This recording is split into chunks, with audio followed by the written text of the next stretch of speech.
एक गांव में राम नाम का गरीब किसान रहता था। एक दिन खेत में उसे सोने के सिक्कों से भरी थैली मिली। वह खुश तो हुआ, लेकिन तुरंत सोचने लगा कि यह मेरी नहीं है। राम थैली लेकर गांव के मुखिया के पास पहुंचा और बोला, यह किसी और की होगी, कृपया मालिक को लौटाइए। थोड़ी देर बाद पता चला कि यह गांव के व्यापारी की थैली थी। व्यापारी ने राम की ईमानदारी देखकर उसे इनाम दिया।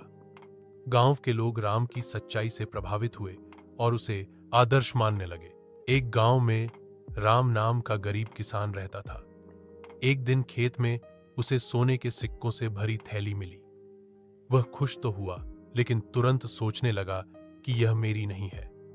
राम थैली लेकर गांव के मुखिया के पास पहुंचा और बोला, यह किसी और की होगी, कृपया मालिक को लौटाइए। थोड़ी देर बाद पता चला कि यह गांव के व्यापारी की थैली थी। व्यापारी ने राम की ईमानदारी देखकर उसे इनाम दिया। गांव के लोग राम की सच्चाई से प्रभावित हुए और उसे आदर्श मानने लगे। सबसे बड़ी पूंजी है, एक गांव में राम नाम का गरीब किसान रहता था। एक दिन खेत में उसे सोने के सिक्कों से भरी थैली मिली। वह खुश तो हुआ, लेकिन तुरंत सोचने लगा कि यह मेरी नहीं है। राम थैली लेकर गांव के मुखिया के पास पहुंचा और बोला, यह किसी और की होगी, कृपया मालिक को लौटाइए। थोड़ी देर बाद पता चला कि यह गांव के व्यापारी की थैली थी। व्यापारी ने राम की ईमानदारी देखकर उसे इनाम दिया।